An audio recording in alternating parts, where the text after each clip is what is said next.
আসসালামু আলাইকুম, সবাইকে স্বাগত জানাচ্ছি বিডি ভিউজের সাপ্তাহিক আয়োজন অ্যারাউন্ড দ্য ওয়ার্ল্ডে। আপনাদের সঙ্গে আছি আমি সুরভি দিবা। ইসরায়েলের উপর এ সপ্তাহে বয়ে যাওয়া ঝড়ের তীব্রতা কত ভয়াবহ তা কেবল বেনিয়ামিন নেতানিয়াহু এবং ডোনাল্ড ট্রাম্পই টের পেয়েছেন। ইসরায়েলি ও মার্কিন কূটনীতির খড়কুটো উড়িয়ে নিয়ে গেছে এই ঝড়। আরব ও ইসলামী দেশগুলোর সমন্বিত উদ্যোগের পর নেতানিয়াহুর কপালের ভাঁজ যখন চওড়া, তখন একের পর এক দমকা আসতে থাকলো তার বন্ধু দেশগুলোর দিক থেকে। Britain, Canada, Australia, France, Portugal, Belgium সহ ডজন খানেক দেশ মার্কিন ও ইসরায়েলি উদ্বেগকে উড়িয়ে দিয়ে ফিলিস্তিনি রাষ্ট্রের স্বীকৃতি দিয়েছে। জাতিসংঘের সাধারণ অধিবেশনে ইসরায়েলের বিরুদ্ধে ক্ষোভ ও নিন্দার ঝড় বয়ে গেছে। এই পদক্ষেপকে বন্ধু দেশগুলোর পক্ষ থেকে ইসরায়েলের গালে বড় চপেটাঘাত বলে বর্ণনা করেছেন বিশ্লেষকরা। কূটনীতিতে নজিরবিহীন বিপর্যয় নিয়ে যখন ঠুকছেন নেতানিয়াহু, তখন ইসরায়েলে বেশ কয়েকবার আঘাত হেনেছে ইয়েমেনের আনসারুল্লাহ। গাজায় দখলদার সেনাদের রক্তাক্ত করেছেন হামাস ও ইসলামিক জিহাদের যোদ্ধারা।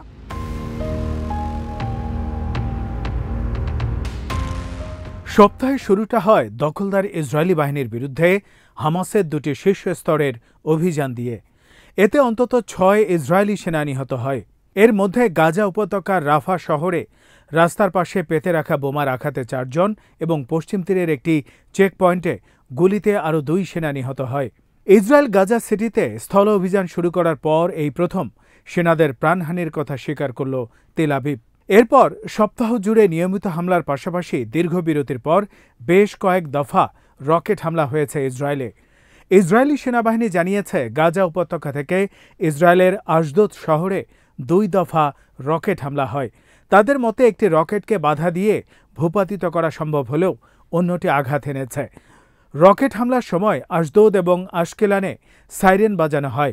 লাখ লাখ ইহুদিবাদী আশ্রয় কেন্দ্রে পালাতে বাধ্য হয়।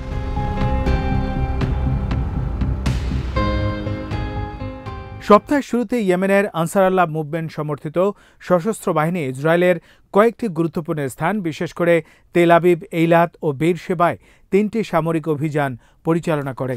বাহিনীর মুখপাত্র ব্রিগেডিয়ার জেনারেল ইয়াহিয়া সারি জানান, ইয়েমেনের ক্ষেপণাস্ত্র বাহিনী প্যালেস্টাইন টু হাইপারসনিক ব্যালিস্টিক ক্ষেপণাস্ত্র ব্যবহার করে তেল আবিবের একটি সংবেদনশীল সামরিক লক্ষ্যবস্তুতে হামলা চালায়। অভিযানের লক্ষ্য সফলভাবে অর্জিত হয়েছে। ফলে লাখ লাখ মানুষ আশ্রয় কেন্দ্রে পালিয়ে গেছে এবং আকাশপথ বন্ধ করে দেওয়া হয়েছে। একই সঙ্গে 2টি সামরিক অভিযান পরিচালনা করে ইয়েমেনের ড্রোন বাহিনী। সারি জানান, প্রথম অভিযানে এইলাত এলাকার বিভিন্ন লক্ষ্যবস্তুতে 3টি ড্রোন দিয়ে আঘাত আনা হয়, আর দ্বিতীয় অভিযানে একটি ড্রোন দিয়ে বীরশেবা এলাকায় একটি সংবেদনশীল লক্ষ্যবস্তুতে আঘাত করা হয়। তিনি বলেন, অবরুদ্ধ গাজায় যুদ্ধবিরতি কার্যকর না হলে তারা হামলা বন্ধ করবেন না।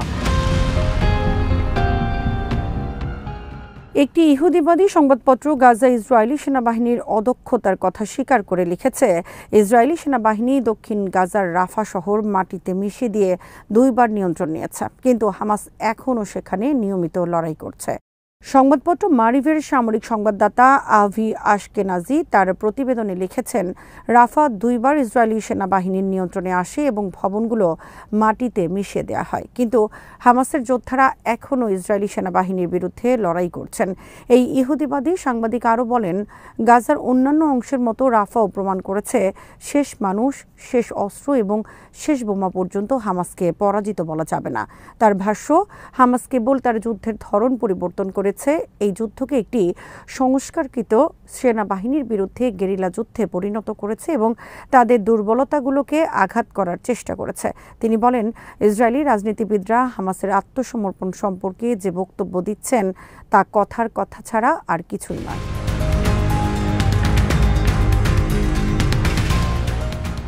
হামাসের পক্ষ থেকে এই সপ্তাহে ভয়াবহ হুমকি পেয়েছে ইসরায়েল।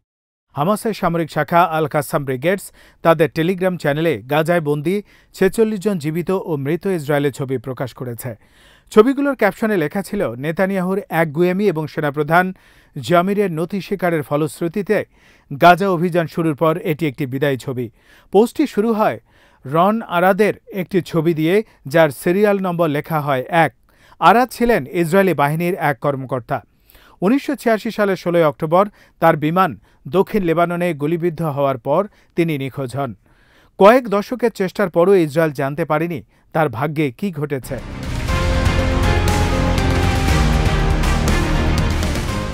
বন্ধু দেশগুলোর কাছ থেকে ফিলিস্তিনিদের পক্ষে সিদ্ধান্ত আসার পর ইসরায়েলের কপালে চিন্তার ভাঁজ আরও চওড়া হয়েছে। কানাডা, যুক্তরাজ্য, ফ্রান্স, অস্ট্রেলিয়া, পর্তুগাল, বেলজিয়াম সহ ডজনখানেক দেশ ফিলিস্তিন রাষ্ট্রকে আনুষ্ঠানিকভাবে স্বীকৃতি দিয়েছে। স্বীকৃতি দেয়া অন্য দেশগুলোর মধ্যে রয়েছে অ্যান্ডোরা, লুক্সেমবার্গ, মাল্টা ও মোনাকো। ইসরায়েলি গণমাধ্যম জাতিসংঘের সাধারণ পরিষদের বৈঠকের আগে ও পরে ঘটা এই ঘটনাকে কূটনৈতিক সুনামি হিসাবে বর্ণনা করেছে। পর্তুগালের পররাষ্ট্রমন্ত্রী পাওলো র্যাঙ্গেল দ্বিরাষ্ট্রভিত্তিক সমাধানের প্রতি লিসবনের সমর্থন পুনর্ব্যক্ত করে এটিকে ন্যায্য ও দীর্ঘস্থায়ী শান্তি অর্জনের একমাত্র কার্যকর পথ হিসেবে বর্ণনা করেন। অস্ট্রেলিয়ার প্রধানমন্ত্রী অ্যান্থনি আলবানিজ বলেন, এই পদক্ষেপের মাধ্যমে ক্যানবেরা ও কানাডা যুক্তরাজ্যের সঙ্গে সমন্বিতভাবে দ্বিরাষ্ট্রভিত্তিক সমাধানের গতি ফিরিয়ে আনার চেষ্টা করছে। কানাডার প্রধানমন্ত্রী মার্ক কার্নি বলেন, এটি দ্বিরাষ্ট্রভিত্তিক সমাধানের সম্ভাবনাকে টিকিয়ে রাখার জন্য একটি সমন্বিত আন্তর্জাতিক প্রচেষ্টার অংশ। যুক্তরাজ্যের প্রধানমন্ত্রী কিয়ার স্টারমার বলেন, ফিলিস্তিন এবং ইসরায়েলিদের জন্য শান্তির আশা এবং দ্বিরাষ্ট্রভিত্তিক সমাধানের সম্ভাবনাকে পুনরুজ্জীবিত করতে যুক্তরাজ্য আনুষ্ঠানিকভাবে ফিলিস্তিন রাষ্ট্রকে স্বীকৃতি দিচ্ছে।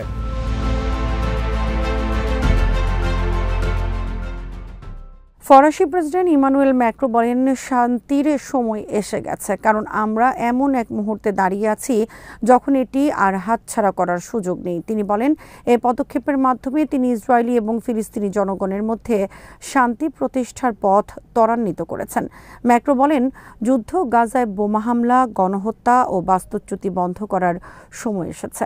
এখনও ফিলিস্তিনকে স্বীকৃতি না দেয়া দেশগুলোর উদ্দেশ্যে তিনি বলেন, এখন আর অপেক্ষা করার সময় নেই। গাজা উপত্যকায় মানবিক সহায়তা পৌঁছানো নিশ্চিত করা আমাদের পরম দায়িত্ব।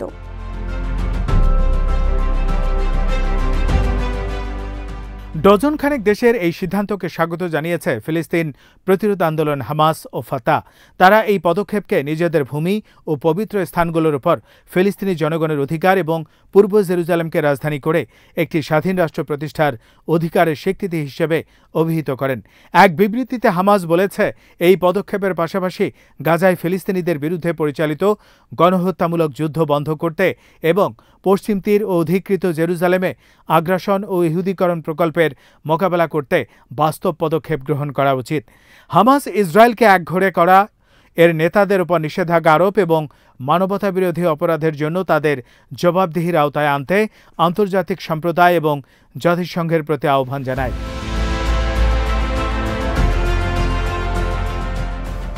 একইভাবে ফাতা এই সিদ্ধান্তকে স্বাগত জানিয়েছে। তারা 1967 সালে সীমান্তের ভিত্তিতে পূর্ব জেরুজালেমকে রাজধানী করে একটি ফিলিস্তিনি রাষ্ট্রকে আনুষ্ঠানিক স্বীকৃতি দেওয়ার এই পদক্ষেপকে সাধুবাদ জানিয়ে বলেছেন, এটি একটি ঐতিহাসিক স্বীকৃতি এবং ফিলিস্তিনিদের বিজয়, যা স্বাধীনতার জন্য ফিলিস্তিনি জনগণের সংগ্রামের বৈধতাকে নিশ্চিত করেছে।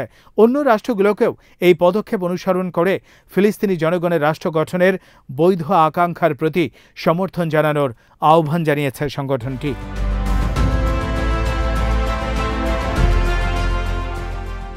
চ্যানেল 12 জানিয়েছে, সিনিয়র ইউরোপীয় কর্মকর্তারা তাদের ইসরায়েলি প্রতিপক্ষদের সতর্ক করেছেন, ফিলিস্তিন রাষ্ট্রকে ক্রমবর্ধমান স্বীকৃতির মধ্যে ভূমি দখলের যে কোনো প্রচেষ্টা মধ্যপ্রাচ্যের শান্তি চুক্তিগুলো ধ্বংস করে দিতে পারে।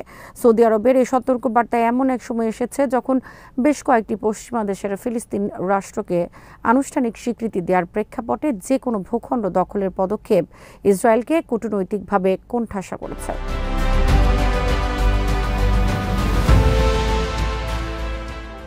এর আগে রয়টার্স জানায়, আবুধাবির অভ্যন্তরীণ আলোচনা সম্পর্কে অবহিত 3 জন ব্যক্তি তাদের জানিয়েছেন, যদি নেতানিয়াহুর সরকার অধিকৃত পশ্চিম তীরের পুরোটা বা কিছু অংশ দখল করার প্রক্রিয়া এগিয়ে নেয়, তাহলে সংযুক্ত আরব আমিরাত ইসরায়েলের সঙ্গে তাদের সম্পর্ক অবনমনের কথা বিবেচনা করবে। সংযুক্ত আরব আমিরাত হল কয়েকটি আরব রাষ্ট্রের একটি, যারা ইসরায়েলের সঙ্গে সম্পর্ক স্বাভাবিক করেছে। সূত্রগুলো ইঙ্গিত দিয়েছে, যদিও সম্পূর্ণরূপে সম্পর্ক ছিন্ন করার বিষয়টি বিবেচনা করা হচ্ছে না, তবে আব্রাহাম চুক্তিতে উপনীত দেশগুলো রাষ্ট্রদূত প্রত্যাহার করার মতো পদক্ষেপ আলোচনায় এসেছে।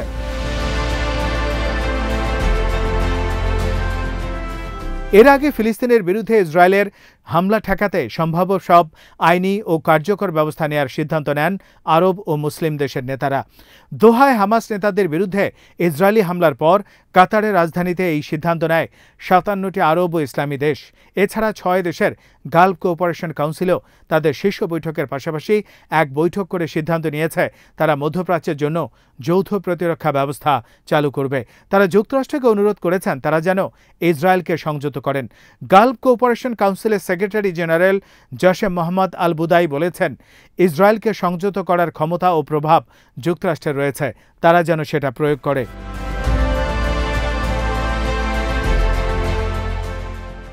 পরিস্থিতি বিবেচনায় নেতানিয়াহু ও ডোনাল্ড ট্রাম্প এখনও সমঝোতার পথে এগোচ্ছেন। গাজা যুদ্ধ এবং যুদ্ধ পরবর্তী গাজার পরিকল্পনা নিয়ে আরব ও মুসলিম দেশগুলোর নেতাদের সঙ্গে বৈঠকের আগ্রহ দেখান ডোনাল্ড ট্রাম্প। যে দেশগুলোর কাছে ধর্ণা দিয়েছেন ট্রাম্পের কর্মকর্তারা সেগুলো হলো সৌদি আরব, কাতার, সংযুক্ত আরব আমিরাত, মিশর, জর্ডান, তুরস্ক, ইন্দোনেশিয়া ও পাকিস্তান।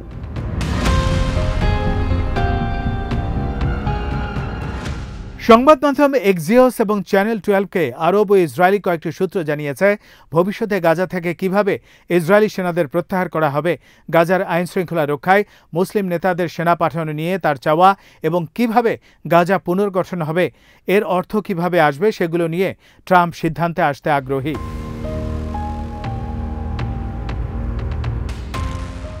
নেতানিয়াহু যখন বেকায়দায় পড়েন তখন আলোচনা কিংবা সমঝোতার জন্য দৌড়ঝাঁপ শুরু করেন মার্কিন কর্মকর্তারা।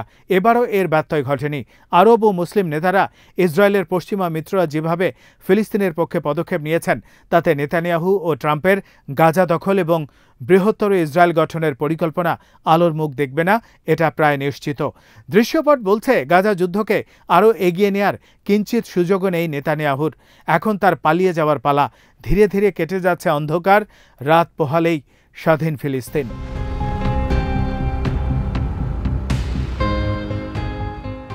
আজ এখানেই শেষ করছি। সবাই ভালো থাকুন, সুস্থ থাকুন আর দেখতে থাকুন বিডি ভিউজ। চ্যানেলটি ভালো লাগলে সাবস্ক্রাইব করুন, সংযুক্ত থাকুন আমাদের ফেসবুক পেজে। আল্লাহ হাফেজ।